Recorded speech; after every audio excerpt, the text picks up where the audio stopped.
மகளிர் தின விழா எக்காலகட்டத்திலே ஆரம்பிக்கப்பட்டது என்று பார்க்கும் பொழுது 1920ஆம் ஆண்டு டென்மார்க் நகரின் தலைநகரான கோப்பன்ஹேகன் என்ற நகரிலே ஆண்களுக்கும் பெண்களுக்கும் மாதம் தருகின்ற அவர்களுக்கு உரிய சேலரி மாத சம்பளத்தை கொடுக்கும் பொழுது ஆண்களுக்கு அதிகமான தொகையையும் பெண்களுக்கு குறைவான தொகையும் கொடுக்கப்பட்டது. அங்கு இருந்த பெண்கள் அனைவரும் ஒன்று கூடி,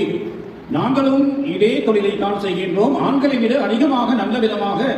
எங்களுக்கு கொடுக்கப்பட்ட பணியினை செய்கின்றோம், எனவே எதற்கு எங்களிடையே இந்த பாகுபாடு என்ற ஒரு கேள்வி எழுப்பும் பொழுது அங்கிருந்த ஒரு ஆணவம் பிடித்த ஆண்மகன் கூறினார், நீங்கள் பெண்கள், எனவே உங்களுக்கு குறைவாக கொடுக்கப்படுகின்றது, ஆண்களுக்கு அதிகமாக கொடுக்கப்படுகின்றது. அன்று ஆரம்பித்த இந்த போராட்டமானது சமுதாயத்திலே ஆண்களும் பெண்களும் சமத்துவம் நிறைந்தவர்கள்,